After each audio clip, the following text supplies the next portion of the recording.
All right. I think we're ready to go. Hey, everybody. My name is Adrian Peters. I'm a CISO at Vista Equity Partners. I know most of you.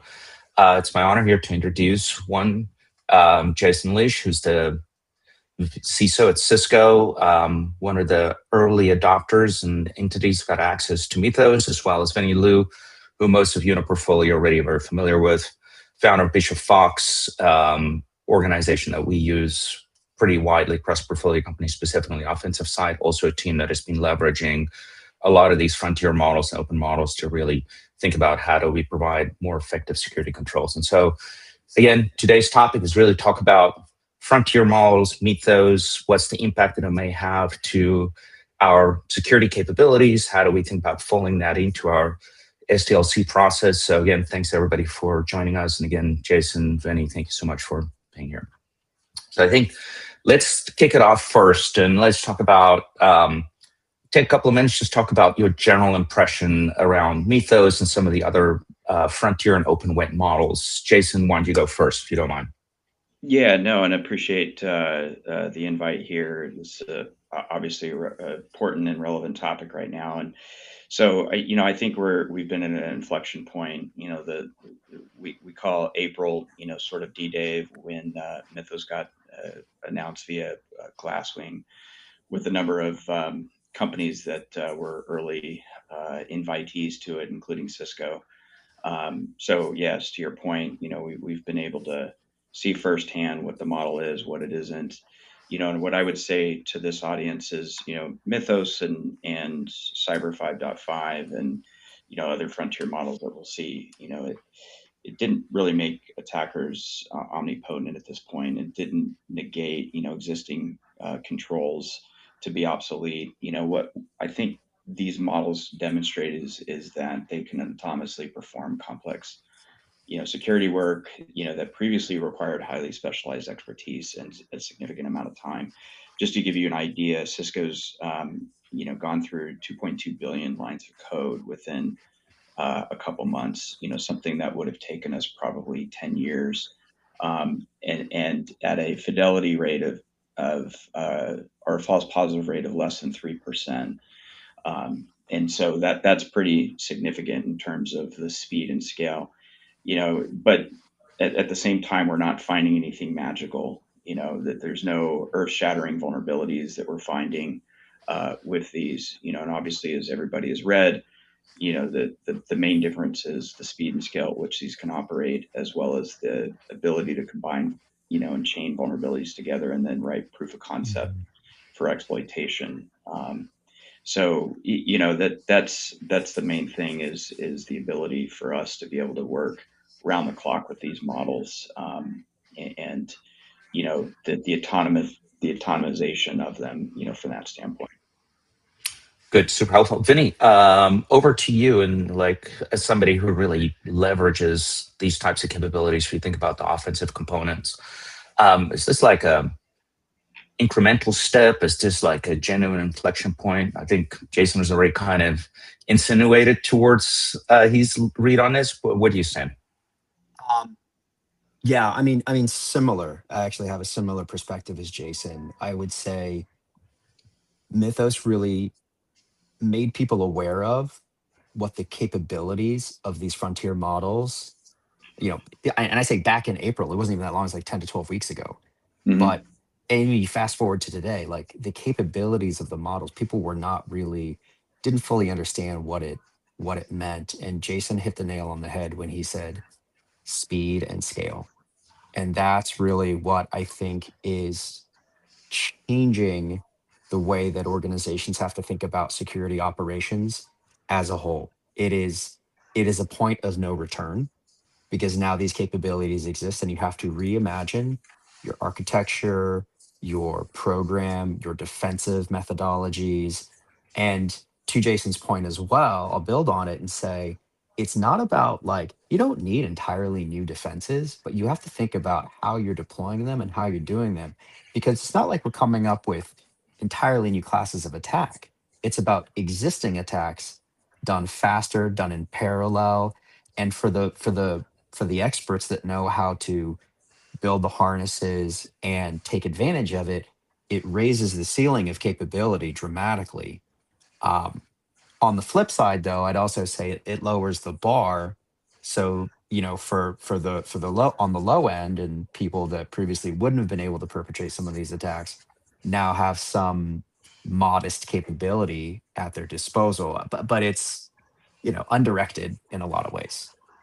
Yeah, I mean, we're always. I'm kind of thinking about it like the two lenses from an offensive side, which is few skilled individuals who are now empowered with nation state velocity. And Hmm. then the other hand is like somebody who's really not skilled in this at all, who now has capability to this, who may or may not be able to take advantage of it. So maybe Jason, you can talk a little bit about like what do you see it doing well versus what are you seeing it not doing well?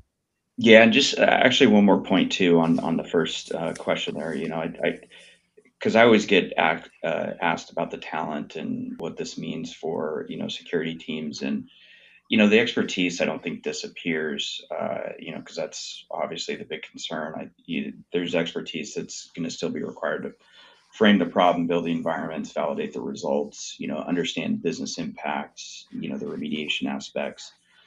So it really raises the floor, but it also raises the ceiling. And then the other piece is, I wouldn't make the strategy dependent on one model. Mythos is just the current Hmm. reference point, but the capability will diffuse across frontier and open weight models, and it's just a matter of time, which we could talk about. So in terms of what we've seen, that the models are particularly good at persistence. They can explore code base or binary for hours. We see them spin up agents, sub agents to go and pull documentation to learn about a product. In a matter of minutes. It can reverse engineer binary. It can go look for secrets, generate hypotheses, test them, discard failures, and then continue, without getting tired or losing interest, like humans often do. Um, you know, Although no one in Vinny's team would ever lose interest, um, but they're They might increasingly, stop to eat. They might stop to eat. yeah, yeah, the pizza. Yeah. But I see them increasingly effective at connecting weaknesses, that we talked about that would individually appear less significant. And I think that matters because most enterprises still prioritize vulnerabilities individually. And, as AI, Hmm. they can identify how two or three modern issues combined into a critical attack path. Um, and so, I think they still produce false positives, depending on how the harness is structured. They still make incorrect assumptions. They still exaggerate impact, and then sometimes claim successes when they not actually Hmm. succeeded. And because they want to please, just like humans do. But they also lack the organizational context. The model may identify technically elegant vulnerabilities without understanding whether the asset is actually exposed, whether the effective code is running, whether another control blocks exploitation, and whether applying a fix could interrupt a critical business process. So, I think, for us, one of our realizations is that these models, they not only find vulnerabilities already above our risk threshold, but they can spend time on the weaknesses we previously accepted, deferred, or Hmm. considered difficult to exploit. Yeah, I feel like one of the areas we've always kind of turned a little bit of a blind eye to has been around the lower risk vulnerabilities. Like, well, it's a Oh. lower risk vulnerability. We don't need to deal with that right now. And then also an overemphasis on exploitability, which traditionally only meant internet facing, which is in so many ways the wrong way to look at it, right? When I Yeah, look at incidents predominantly, that's not where they occur. Incidents usually occur going after a user and whatnot, and then they work their way into the production environment. And so internet facing to me has always been a little bit of a heartburn lens to look at, right? I yeah, think that's going to change. yeah. Just and I think some advice for this audience too is something that because there's still prioritization because we've got to figure out how to get patches out without bombarding our customer base. So we're really focusing on leveraging these models to look at how do we close the front door. So if it finds 10 vulnerabilities, is there like a privilege escalation that if we close that out, Hmm. the other vulnerabilities don't matter as much? And so when we go to the engineer, say you have to fix this. We want to make sure that they're fixing the right things, and these models really help us do that. Yeah, it makes a lot of Yeah. sense, which is if it has the ability to do some sort of proof of concept, it should give us the ability to quickly nail what is the big pivot point that we got to close the door on, right? Yep. I'd add to that by saying I think the entire calculus and math that we perform around risk is going to have to change because of the low risk. Like most enterprise organizations ignore low risk issues. You know, at Bishop Fox, we love low risk issues because those are the things that we always used as stepping stones to get the more complex attack chains. So that was always something really valuable for us because you do combine some of those together and they result in, you know, unauthorized access or data that we can get pull down. That is one part of that's going to change. I think it's reachability. I think exploitability is also sometimes related to does a public exploit exist, which I think also disappears in this new, you know, post Mythos world because you can get an exploit written in minutes. And I'd actually say like to Jason's point earlier about reverse engineering, like you want to talk about time saver. Like you don't need cute variable names. You don't need to understand things. The LLMs can churn through and reverse things way faster and translate them into workable models that we can take advantage of to build and help guide the LLMs to develop the right type of exploit. So that's probably honestly even more than vuln discovery. Reverse engineering is the real like I mean that's the holy grail of like that's a way harder problem. And and to be able to do that leans into this idea of I think and maybe we talk about this later, but attacker asymmetry over defenders. Like today, I think I used to think it was like maybe attackers have advantage for like the next 12 months or so, but I actually think it's 24 plus months that attackers will have advantage because of the LLM capabilities. That we're going to see new styles of attack, and I wrote a blog post about this last week or about a week or so ago, but I actually think the nature of attack is, you know, we've got low and slow and we've got ransomware.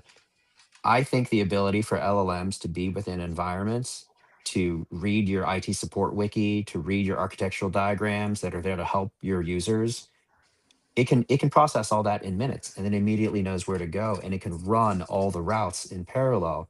So I think we're looking towards a future of a smash and grab style of attack where it doesn't matter how fast your detection and response is because they're in and out so quickly that you have to rethink your defensive philosophy and architecture. Yeah, Yeah. Sorry, go ahead. just one thing on that, and recent conversations with other CISOs, the reaction, the reaction simply isn't, we need another AI security tool. The larger realization really is around that patching alone won't scale because of Vinnie what you said. Like organizations are asking, can we temporarily shield the vulnerable system? Can we segment it, restrict its communications, rehydrate from a clean image? Like the whole concept of resilience over the next couple of years is going to be critically important because in some cases, vendors won't even have patches available, when they get identified or, the points that you brought up. So I think the operational resilience and having those different defenses are going to be critically important. Yeah, I suspect we could probably do an entire session just on how do we think about detection and response to this, because, Vinny, to your point, this smash and grab is going to be so easy, and more importantly, because it's non-deterministic, even if I know what the pattern was, the next time it's going to go and launch a smash and grab, it's going to look completely different, right? Yeah, well, people are building implants that don't even have a payload yet. It just calls back to an inference engine and it generates a different payload or implant every time you're running it. I mean, I think the Google threat intelligence team discovered one, a month or two ago, where they were already doing that. So, like, how are you going to track that? So finally, true polymorphic, if you were to really think about it. All right. Yeah. Okay, great. So let's, first of all, just for the audience, if you have questions, please just drop them in a channel. We'll get to them. We're probably going to leave time at the end, but if we'll see how we fold them into the conversation. But again, don't hold back.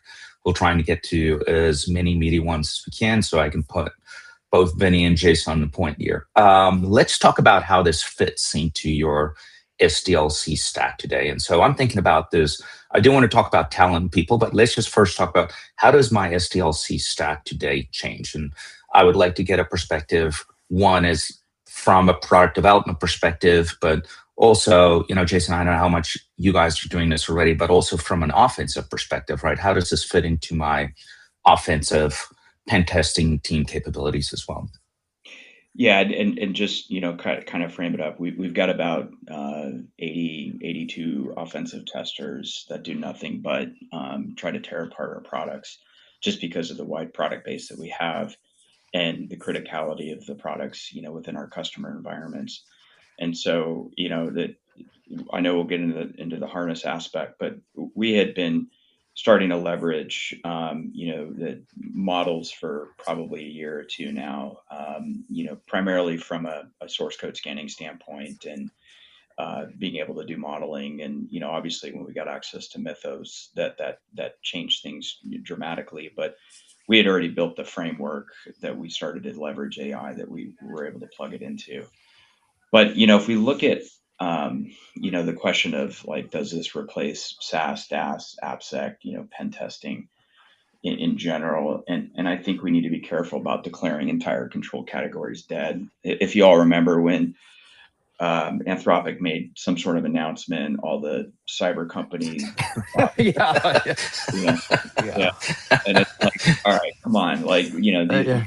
these companies aren't dead, So I think it's like SaaS and DaaS, that they and maybe we should hit on the tokenomics aspect of this as well, is that they remain relatively inexpensive compared to frontier Mhm. models in general, and I think they have repeatable ways to provide broad coverage and deterministic checks.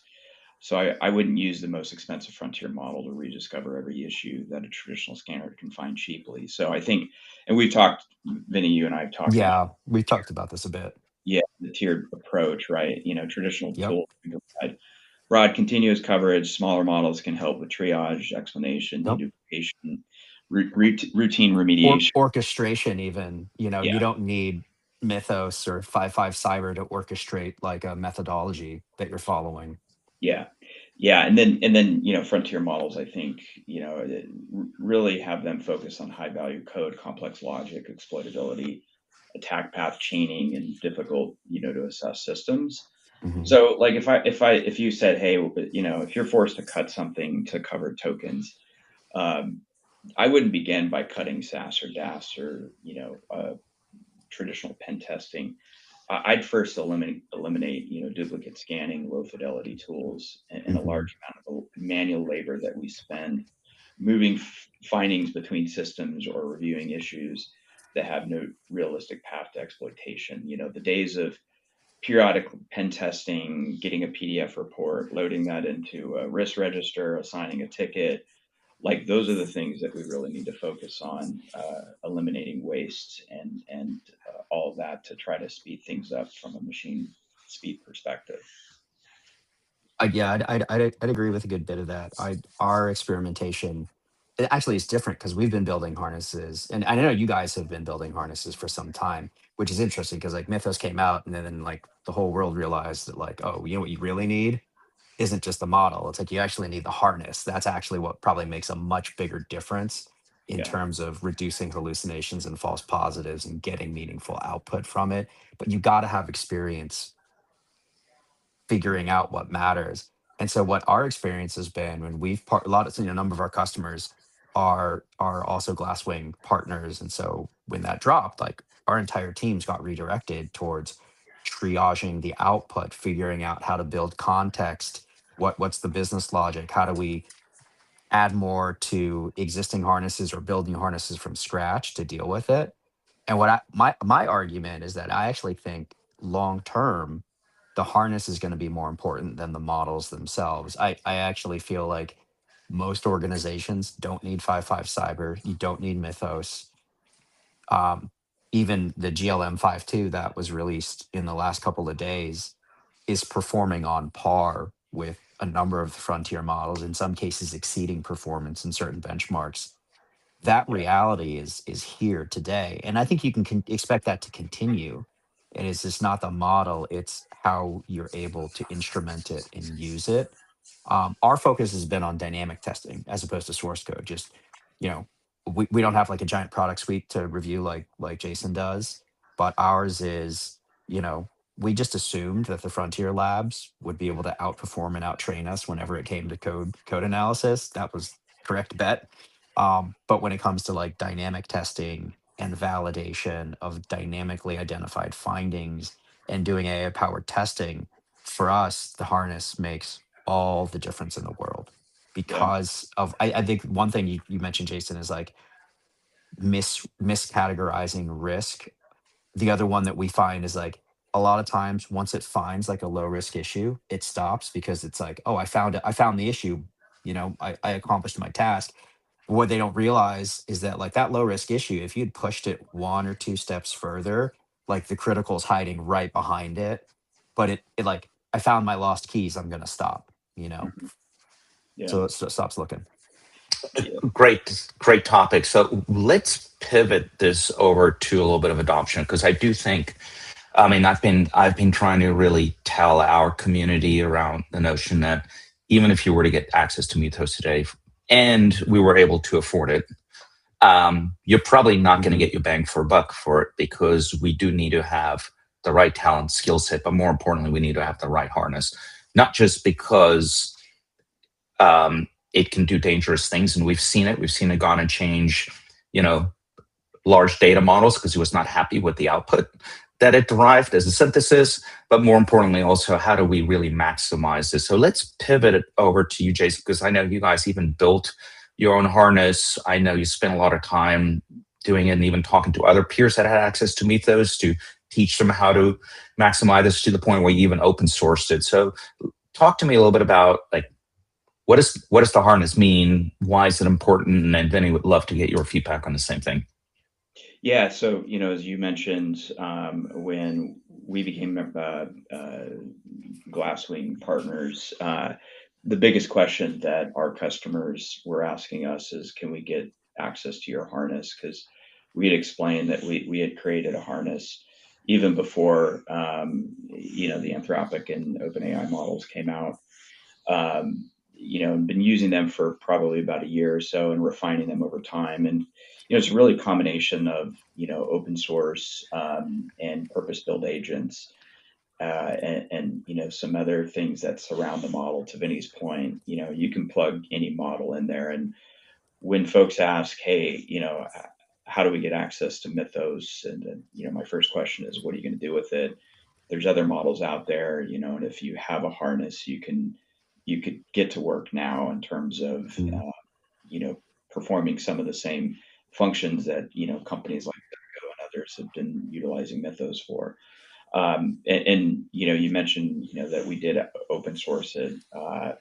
We didn't open source the model itself or the harness itself. We open sourced a specification kit to allow folks to be able to plug it in and put their own parameters and attributes of their environment.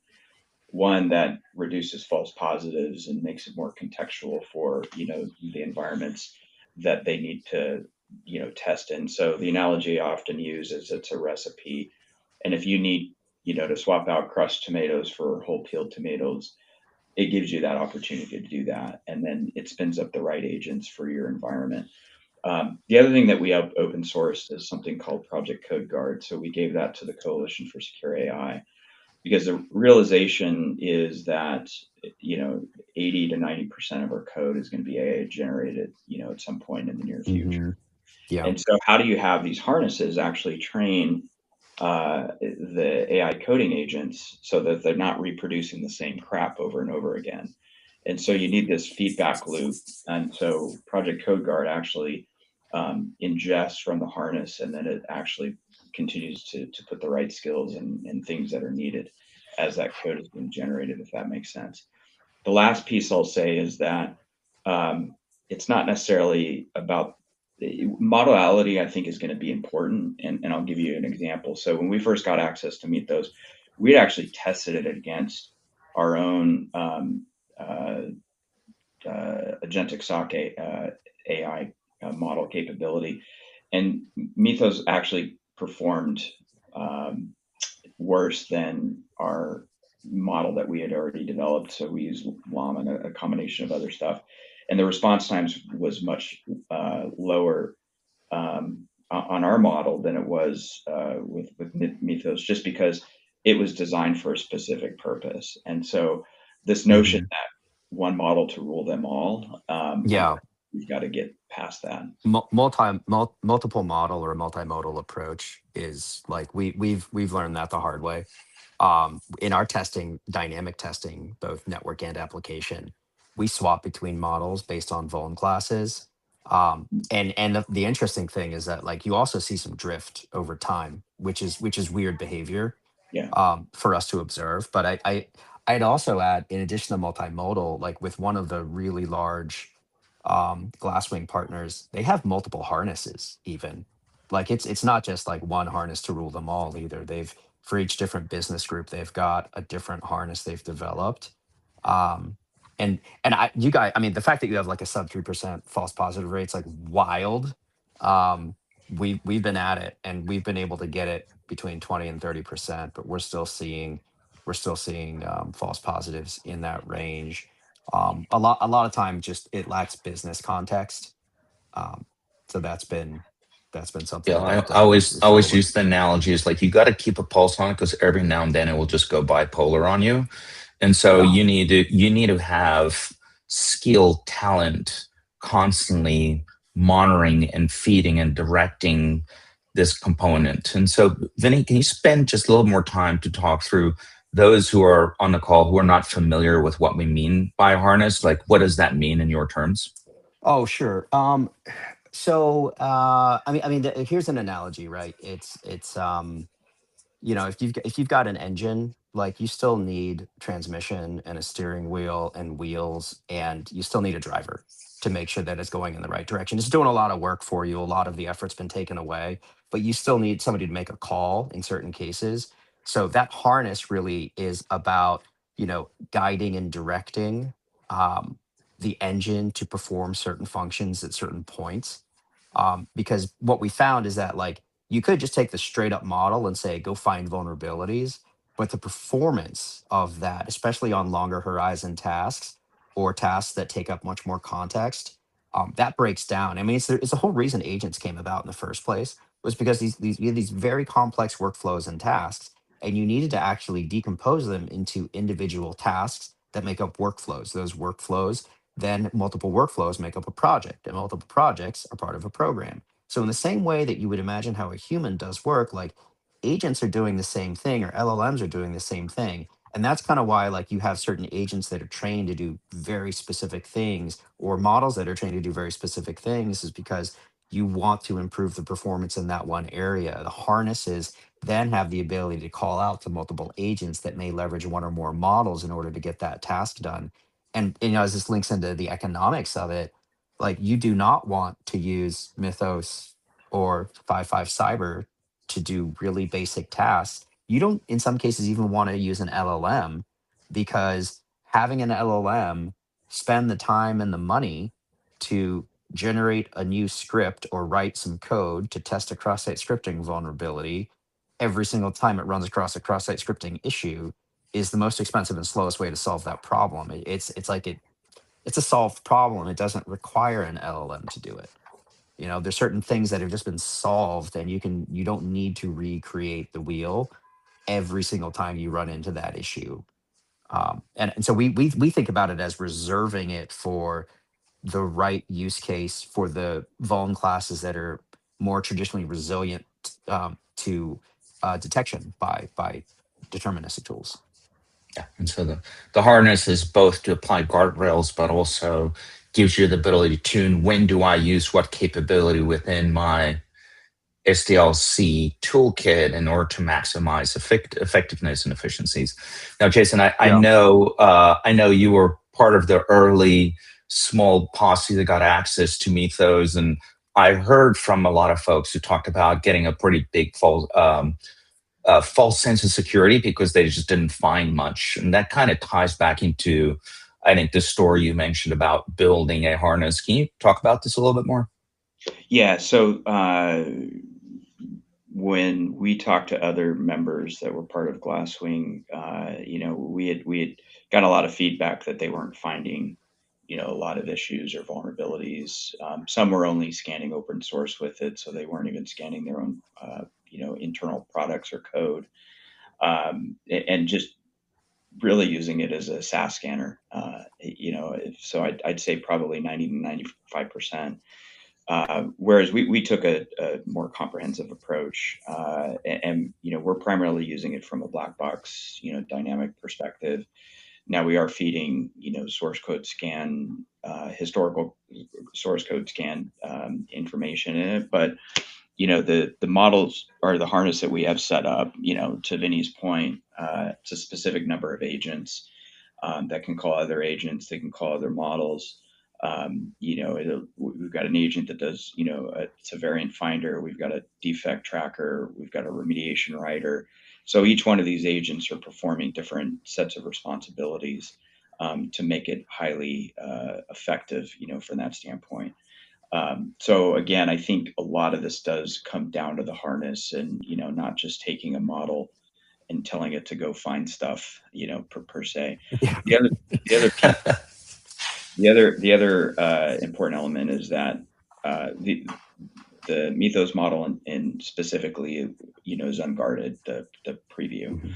And so I always told folks, like, you could actually do more harm than good with these models if you don't properly build the right guardrails. Because we saw it trying to escape the harness, we saw it trying to post stuff in unauthorized places. We saw it lying, covering up its tracks because it was trying to complete the mission or the task at all hands. And so it's kind of like a child when you tell it not to touch a hot stove, it's going to continue to try to touch the hot stove. Um, and you've got to have the harness to be able to train it and contain Yeah. it. Transparency is a big piece for us because we have to report back to our clients on what type of testing we did. And arguably, I mean, we're getting asked more about transparency for anything AI powered than we are with just straight up human traditional pen testing because there's just more scrutiny, even though nobody really asks us as much for transparency Yep. when we do human testing. But I think the harness is that too, right? In the same way that like when you're driving, you have a dashboard that tells you how fast you're going, your RPMs, your gas. Like you want to know that so you're not driving blind. I think the harness allows you to see into those stats and metrics and control mechanisms. And the other important thing is like everyone thinks about like models going fast and models going at scale, but the other thing is like sometimes you need a big red button that just says stop. Yeah. And And, you know, and I know, Vinny, you'll like this, but I think, periodic pen testing, I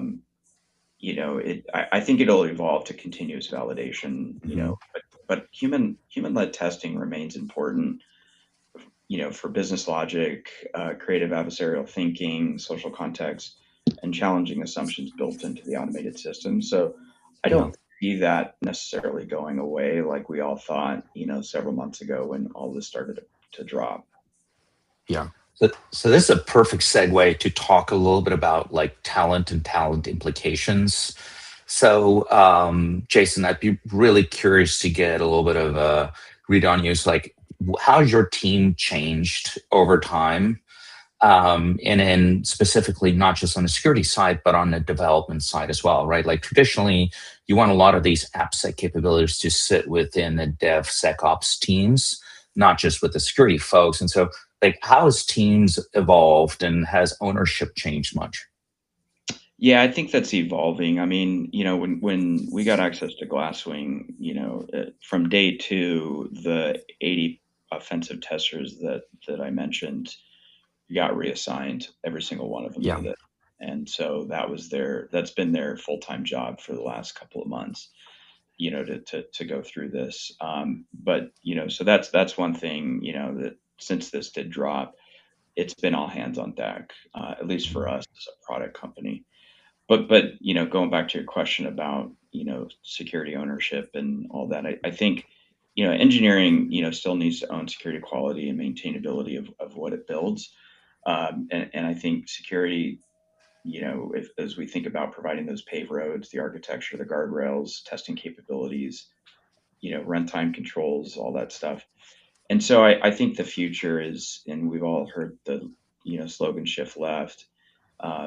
I think security continuously embedded across, build, deployment, and runtime is going to be even more important, and the notion of just having developers that are producing machine speed code, their skill sets have changed as well. Yeah, I have a son-in-law that he's a developer for ADP, and I had to have the talk with him a couple weeks ago, like, hey, your job is going to change. Like, it's Yeah. I talk with my team members about that all the time too, because they're just like, oh my gosh, what's happening? And it's like everyone's job is changing right now. Like it's not just in technology. Like no, everyone's and job is changing.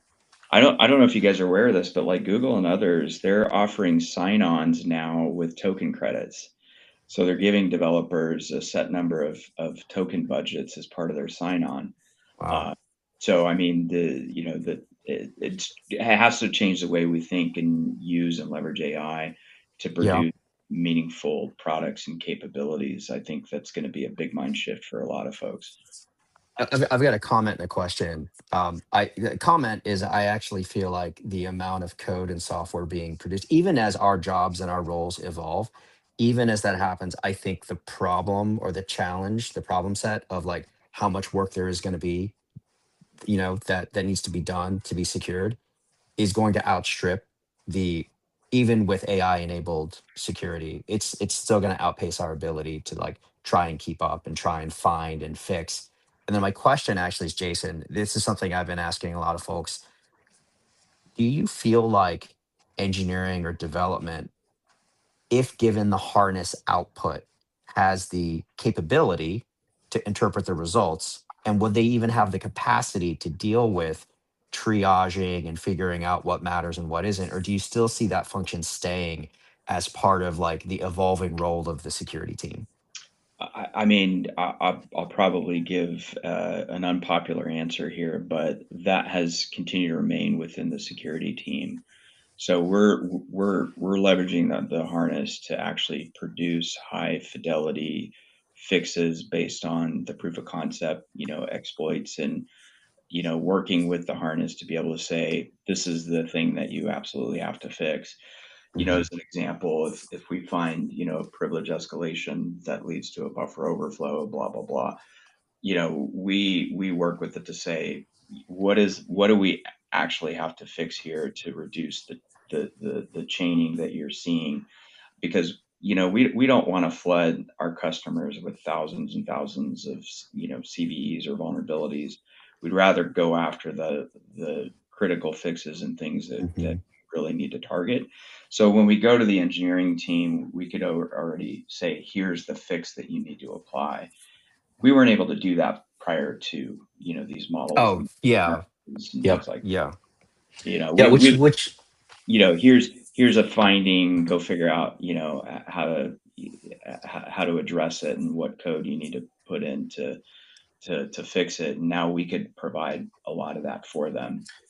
I mean, it also drives and it gets us out of the world about debating criticality and whether it's a false positive or not, right? And so I think it really, right, it takes the sail out, the wind out of the sails for debating how should we prioritize it, and just give us the guidance on how do we most effectively remediate it.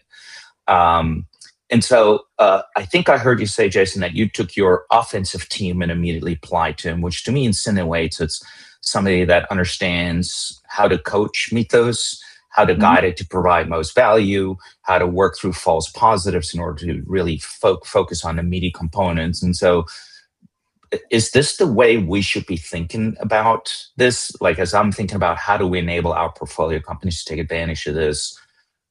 I get the sense that we need to augment it with not just capability, but also staff that we can then over time train in order to actually maximize the value. Is that the right way to think about it?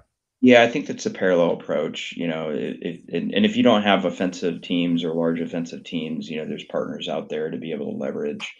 Now, I will say, and I saw Nazila, thanks for the question about, how to leverage partners, that have access to Mythos. I want to put a disclaimer that we signed strict agreements that these wouldn't be used for commercial purposes. But again, as we've talked about, it comes down to the harness and the talent that is using the harness and other models that are available out there to be able to leverage. So that's what I would say to that. But in parallel, we have to our SDLC teams and our tooling teams for some of the tools that we talked about. Those all need to evolve as well, and pivot to more AI focused code generation development and testing methodologies. So I'd say it's all hands on deck because we're churning through our products as quickly as possible, before, the world ends per se. Yeah. But I don't Give think me a that's heads up when you see that coming. Though. Yes. Okay, I got. You got my text me, please. Yeah, shoot me a note. So I would say, but for most companies, I think there's a retooling of traditional SDLC approaches for sure. Yeah. Jason, I got a question that follow up on that, right? Because cost is really important. Are you guys all in on Mythos, or have you all started experimenting with open weight models and open source models to essentially defray some of the costs, right? Because you ran it once, but as we're because we're seeing this as we start to do more continuous testing for our customers, you can't pay for that level of token spend continuously if you want to run it every Yeah. month, every week, every day. So how are you guys thinking about that evolution?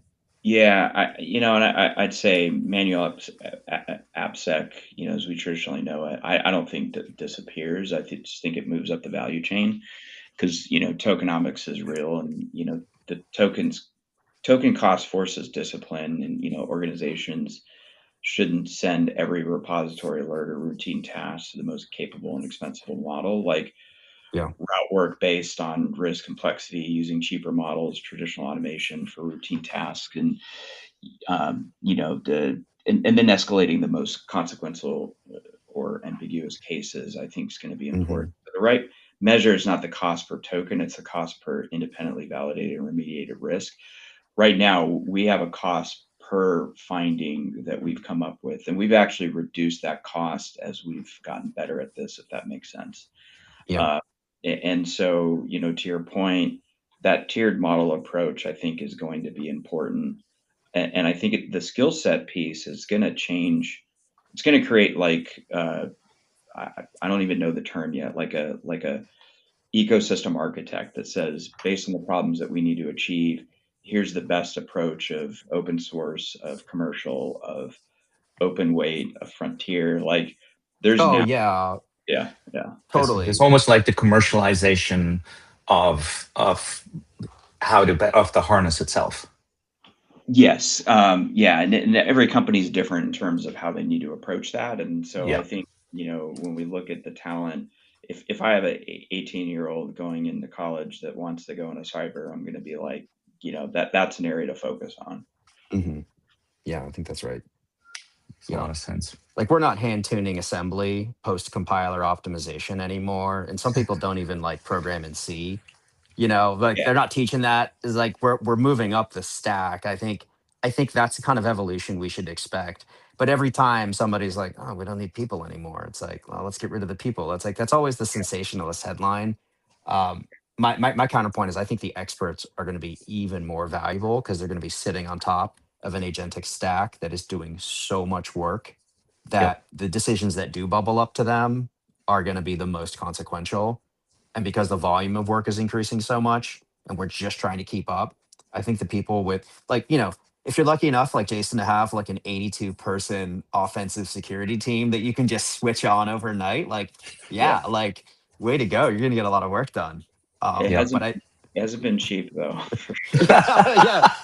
Oh, I know. I mean, Palo Alto was reported as having spent like $1 million on one scan, and I was just like, Yep. oh, And wow. I think it was 8x the second time around. So yeah, always interesting time. Customer of the For month. yeah, 1,000%. Again, folks, we're open to questions. Couple of questions that have popped up so far. I think, Jason, you already kind of tackled the first one. We talked a little bit about the Mythos ready, operating a Mythos ready speed. There's a question here, Vinnie, around like what operational changes should security teams implement and move exposure management from point in time testing to being Mythos ready? Either of you. I'll take a first crack. So, I'm looking at this from 4 pillars, 4 phases. One is you've got to have as much visibility about your ecosystem as possible, and taking all your telemetry points, ingesting them so you understand, what's externally facing, what's reachable, what's in your labs, insecure protocols, configuration. All that was important before, but imagine having a log for J every week, and the ability to find your effective assets in your ecosystem needs to go from weeks to hours to minutes, and so that you can understand and prioritize where you need to focus the remediation efforts. The second piece is that continuous validation, and being able to do your own exploitation, because we can't wait for third parties to just tell us where there's issues. We need to be finding those things on our own. And then the third piece is those runtime defenses that I talked about, shielding, segmentation, other things that we could do, WAF rules. Those are also going to be important to buy us time, because again, patching is the end all be all, but it's not, it's not going to be the only thing that saves us. The last piece, and we haven't talked about this, is just the modernization that needs to occur. Like, there's a crap ton of end of life stuff out there. I mean, even from a Cisco perspective, 48% of our gear out there is past 15 years old. That was an issue then. It's going to be more of an issue now because it's going to be an easy target. I talked to a CISO yesterday over lunch, and he told me that he cut his open vuln count in half by working with the IT and engineering teams to just sunset systems that were no longer needed. Fact. Yeah. That's you don't need Mythos for quick this. win. Yeah. Right. Yeah. I mean, we always say it's like there's like 2 great use cases, which is if you're ready, like deal with any undocumented old code, go and rewrite it. 2 is get rid of old legacy stuff, and you would inherently cut at least half your vulnerabilities. So just a silly example of the copy fail vulnerability that came out, a couple of weeks ago. I won't tell you the number of effective system, but so we went from 550,000 potentially effective to then 120,000 that were vulnerable, to then being able to patch over weekends. And as part of that, we shut down 2,000 servers, because it was like, hey, patch this. Oh, I don't need that anymore. And then we force patched, where we just wouldn't get cooperation. And lo and behold, there was very little disruption. I'm not saying that everybody needs to go force patch, but I think the mentality and the culture needs to change from being fearful of causing disruption where we're kicking the can down the road continuously. Yeah, that was actually one of the key initiatives that we pushed across portfolio company as part of us. Mythos preparedness is the notion that we need to start spinning up those cycles and take zero tolerance approach to this. So absolutely resonates with us. A couple of other questions. I'll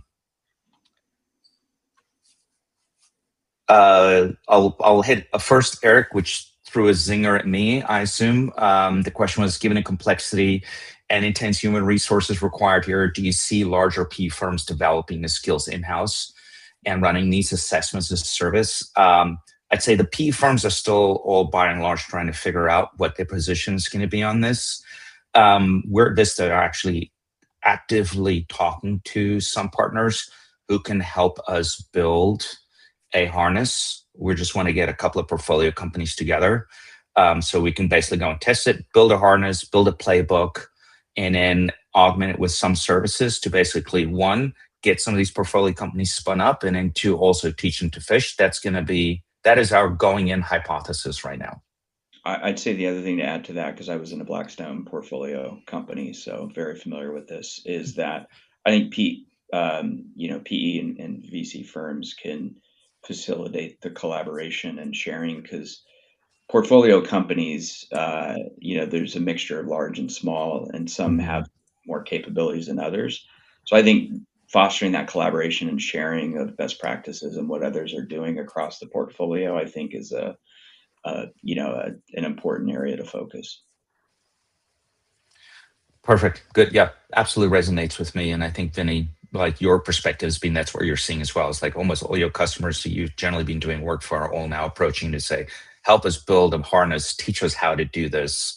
Yep. Otherwise, we're not going to be able to really maximize our agentic velocity, right? Yeah, the orgs that have leaned in more to LLM driven coding are also the first ones to adopt the like LLM driven, secure, code analysis, testing, orchestration. And so a lot of the custom harnesses that we're building for them and the systems are related to CI/CD integrations and some of the quick wins. And I think there was a question that came up about how do you get ahead of it. I do believe there's a kind of a two-part answer. Like all the attention has been laser focused on code and vulnerabilities and CVEs and patching. And I think that's important. I think because the attackers have the advantage right now, as you're rethinking your security ops architecture and philosophy, as you're going to have to implement new controls or maybe controls and systems that don't exist yet. Like in the meantime, you've got to fight fire with fire. Like you have to find the issues before the attackers do. So your advantage is the same advantage that attackers have, which is to adopt it to find those issues. But also keep in mind that it's not just code level vulnerabilities, because prior to Mythos and prior to the last 12 months, where like vulns were the most commonly exploited issue, it was stealing credentials and identity and phishing, and that still exists, and that's going to accelerate too. So like don't overly focus on this one area, because like the moment you do that, the attackers will zag. If Yeah. you go, yeah, that's just the And reality of any it. and if you got the right harness, it has access to all those stolen OAuth tokens, passwords, Hmm. etc. So it's going to pursue all these paths. Yeah. Good.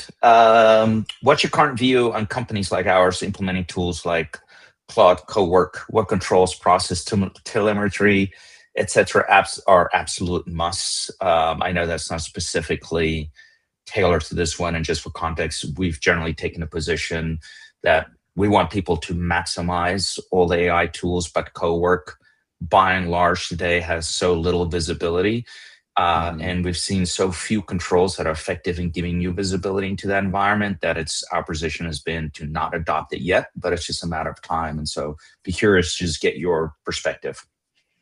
Yeah, I mean, this is evolving for us too. I mean, we're creating a digital twin, our own co-pilot per se, and uh, I think we're early on that journey. In terms of all the things that you need to think about in terms of observability, uh, runtime guardrails, identity. Do you infer identity from the user to the co-pilot, Yeah. or do you have it have its own separate identity? All those things I think are still evolving. And if we look at the startup ecosystem, there's uh, I don't see anyone specifically rising to the top yet in any of those areas, per se. Yeah, I mean, I would also say that, if you've got something like Cloud Code with all the AIP integrations, I always say your AI governance process should start with what is the meaningful business use case that's driving the ask? And we frequently forget to have that be step one. I've not seen a good use case that says therefore we need to have Claude Cowork, for instance, but Yeah. we're probably over indexing on this one. But I think my perspective is like make sure there's a good risk governance process. Start with what's the business use case, make sure we got good guardrails around, and if not, like that requires like pretty significant risk approval from top down, because when these things go haywire, they move so fast, it's so hard to catch up. Yeah.